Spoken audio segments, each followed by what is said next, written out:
Welcome to Phambili, the building of a Wharram Tiki 38 catamaran. So let's see how these crazy looking hieroglyphics translate into a perfectly fitted transverse bulkhead. So this is where the magic happens. I've heard it called a tick stick or a jiggle stick or a juggle stick. Right? All it is really is a strip of offcut. I've sharpened the one end to a bit of a blunt point, and then just cut in a few random V-shaped profiles. So I'm going to start right up at the top edge, and I'm going to place my tick stick up there, and I'm going to use a pencil and trace what I see in there. I'm going to choose several spots all the way along, and what I'll do is each time I plot a point in the profile, I will trace that little shape again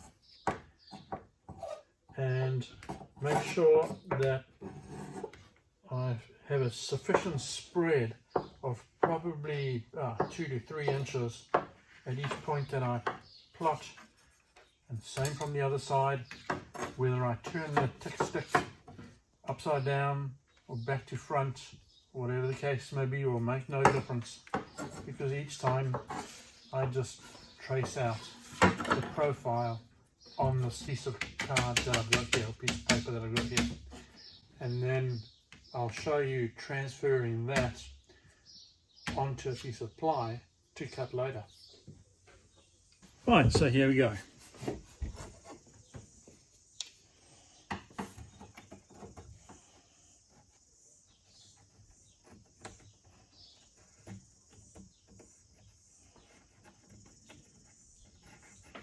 Quite important to catch these two top edges. What I've been doing with these stringers is just catching sort of the middle of the round over.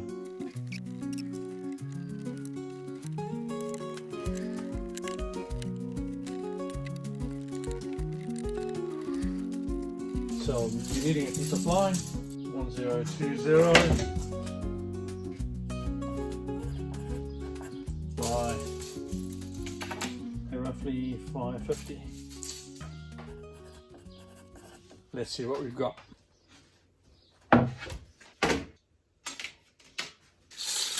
Right, so here's where we stack our plywood sheets, waiting for things to happen. We've got various bits and pieces, offcuts everywhere.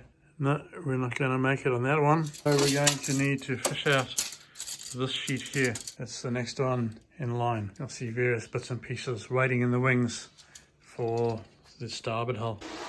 So now we take this sheet of brown card that I've drawn on, and we're going to pop it onto the actual board that we're going to trace the profile of the template onto. Let's show you how we go about doing that. We'll put this profile perfectly in there, particularly if those lines line up, then I'm all good. I will mark off at the point, go around the corner of that point with my pencil, and once I'm finished with that particular profile, I'll just put a line through it. And so what I'm effectively doing is making a crisscross, and that's where the point is. I know that was up against.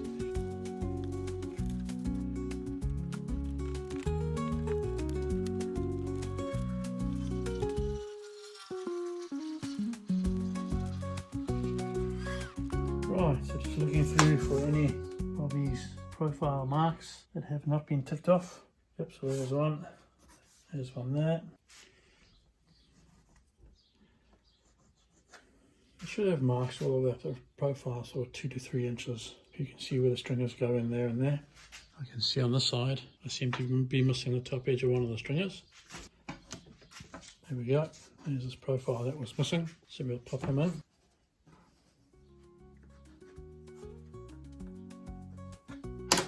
So we've got 2 for the stringer, 2 and 2.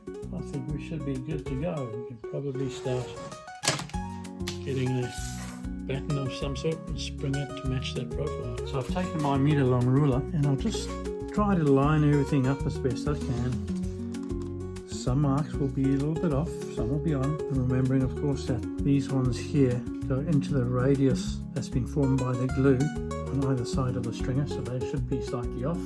And I think we're off to a good start. So not too much pressure against the ruler, more against the actual timber. The ruler, you don't move the ruler at all. And that should give us a fairly good approximation of the profile and what we do where the stringers are, knowing that they will fit in so that each of those crosses just on the crown or so of that roll over, or that round over rather, and that should look something like that.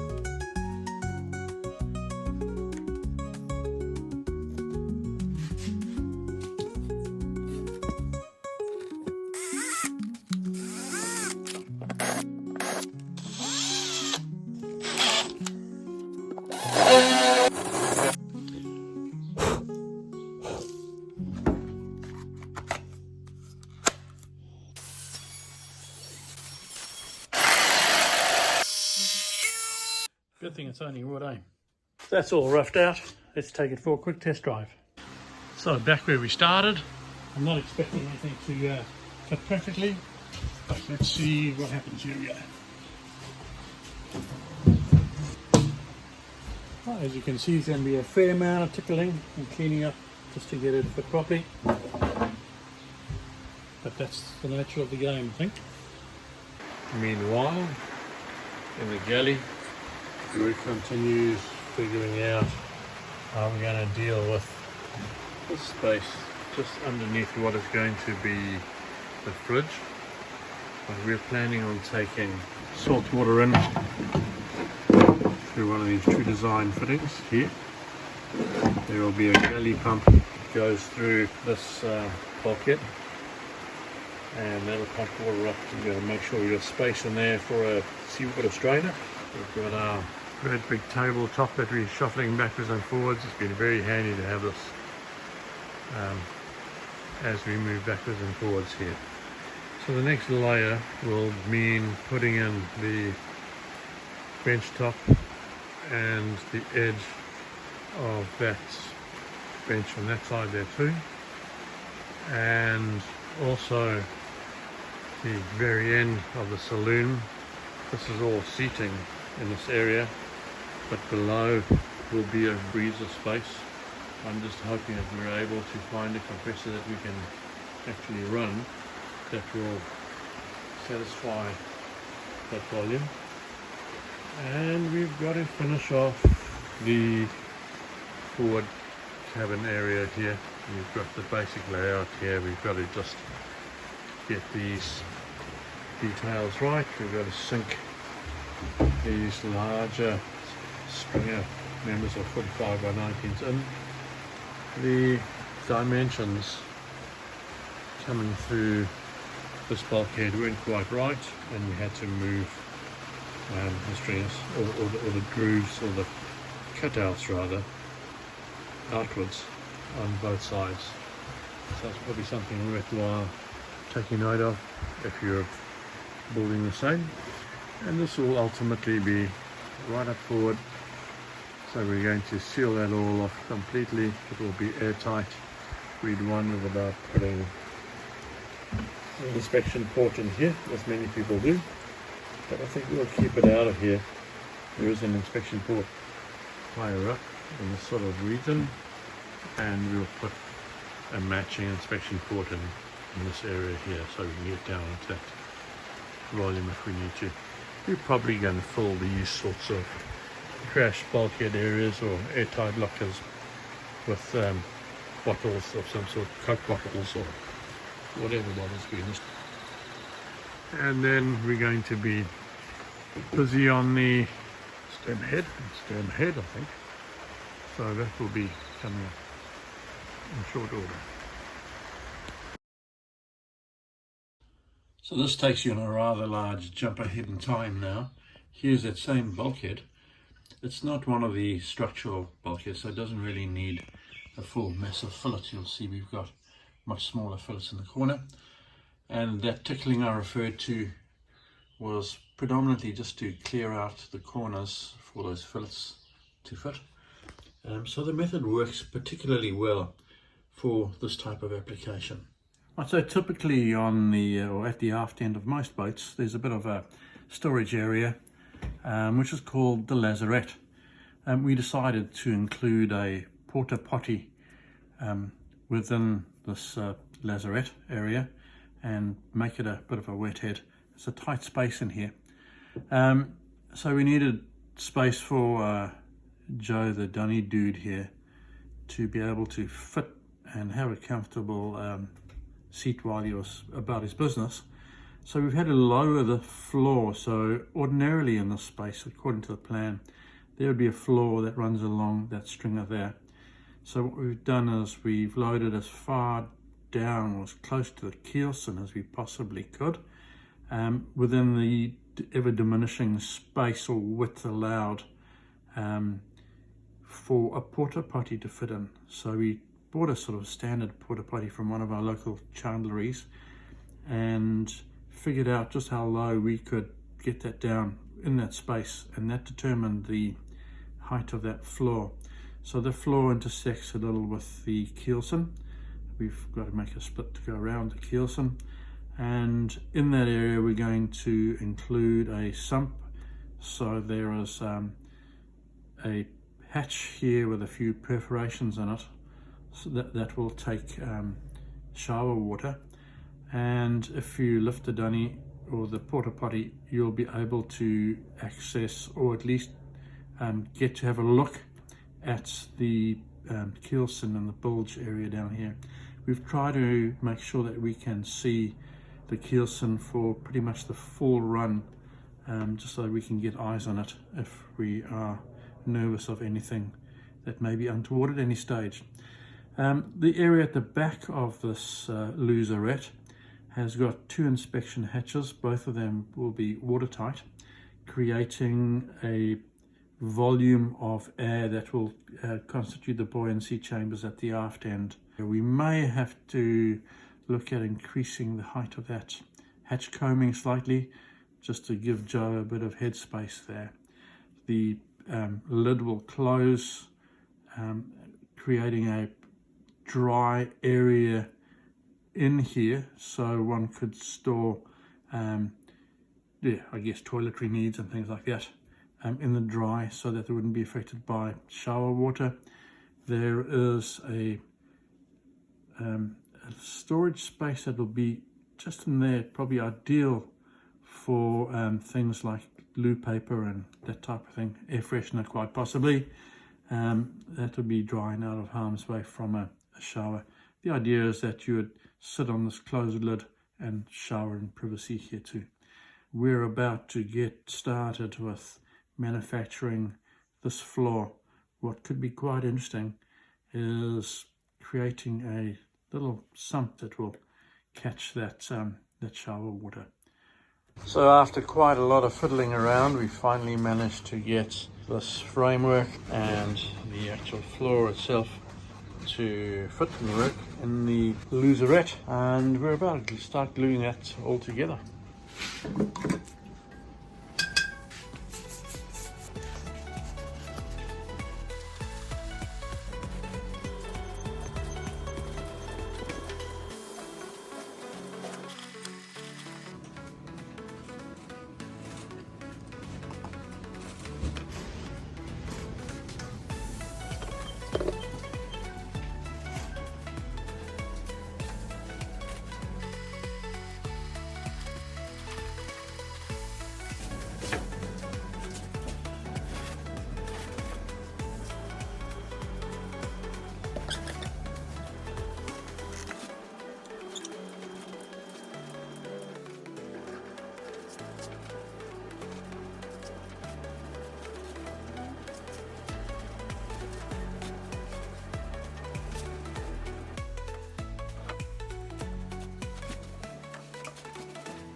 This is the underside of the Lazarette floor. Put in this wedge shape infill here, just to create a little bit of extra support. That's a spot where you'd be likely to stand with your full weight in one foot, and that will then rest on the keelson, which runs at that angle. We mocked up the shape of the sump in cardboard with the frame in situ, so we knew that it would fit around the keelson. We then lined the inside of the cardboard sump with its brown packaging tape, which releases quite nicely from the epoxy, and we laminated in a few layers of leftover scraps of glass. Here we are removing and stripping away the packaging tape and the cardboard. Here's a perforated lid, and a sump pump will fit into this space just here, and that'll pump the shower water overboard. We're going to use the same tick stick technique to put another transverse bulkhead in just here. It's going to need to lean forward ever so slightly so that when we remove the porta potty, we can actually lean it forward or towards the camera, just so that it makes its way past the gutter and hinge that will be on the lid just behind it. At the moment here we've got the front of the porta potty area for the Lazarette, and over here is the glassed lid that will go on the top. So the lid goes on this is around the side, and the porta potty's in the middle, so that's all coming along very nicely. Right, another leap forward in time. We've got everything assembled here. It's all really, other than a coat of paint, is finished off and ready to use, I guess. The hole that we use to access that little pull tab that opens up the lap that goes through to the holding tank, we covered with a bit of PVC, so the idea was that any shower water, anything hitting that would just flow off, deciding to keep it pretty simple. The lid fits into gutters, and so that should be dry all the way around. The gutter works all the way around, as you see, and space enough for a potty to be used just there. Now at the top here we've got a sneaky little lid. I'll just take this and show you, edit most of this out. So we've included a little latch of sorts that catches and holds up that lid, which works quite nicely. Down either side there is a shelf that will hold various different bits and pieces.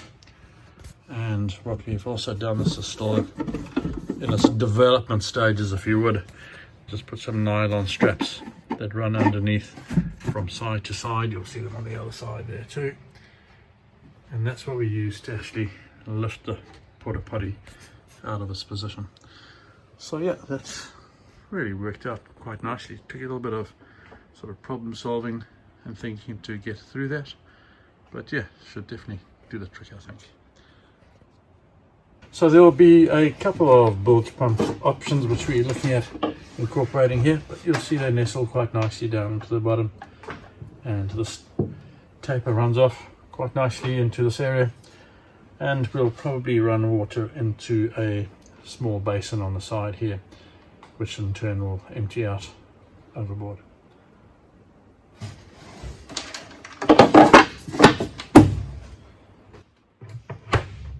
At the aft end we've put in bulkhead number 8. At this end it's a watertight compartment. Yesterday we had an interesting little project on the go. It was a bit of a trial. We're wanting to put in a board in this space here, and we wanted it, because it's so fiddly, minimal amount of mess, and to be able to make sure that it's all has got all its fillets and it's all glassed, etc. So Grant put plastic all the way around, closed the whole area off, and then onto the plastic he stuck some peel ply just in a panel down the side, where you can see that pencil line there. That was where we were going to be covering, so that we could put our double bias glass on. And so you can see here's the peel ply there, and we've got the double bias glass on that side. and then we took it's actually this way up, then we took a piece of glass and we covered the whole area here and left it in situ like this overnight, in situ like that, to set up overnight. And this morning when Grant came through, it just popped out and we have this really neat little section here. So all we're needing to do now is put fillet in there and glass on the inside, and then that can get glued in, and it's there. It's a shelf. I'm not quite sure what Grant's doing it. He'll explain when he does the video. So we were about to close the floor up over this area when it suddenly occurred to me that it would be a great idea to triangulate the section of keelson just here against the hull sides, really just to create a bit of extra strength right up in the root of the skeg, which is what the keelson becomes below this point.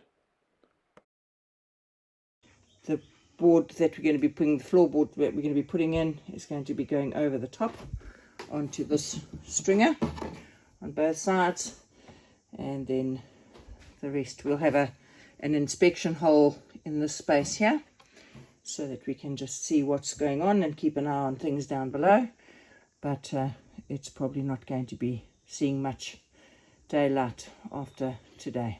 So what we've got here is the double at the top of the Bulkhead 8. It has been put in with Kwabena, and that's worked out quite neatly.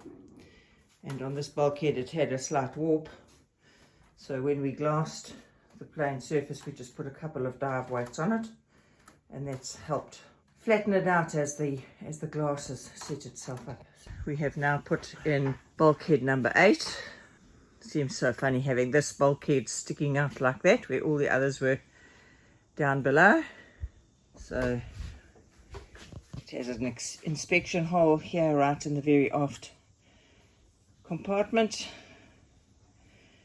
and bulkhead 8 fitting in with another inspection hole there. It will be a sealed hatch. Right now our attention turns to the upper bulkheads, and included in those is the stem and stern. I like the idea of the sort of signature shapes created at the stem, and so I just sort of enlarged a little bit on the technique that we had used to trace out the profiles for the following or the trailing edge of the keel. So yeah, we moved on. Same trick, but on the TV instead. At this point we'll also want to adapt this ever so slightly to carry a forward netting beam, which will be the same profile as we were using for the mast.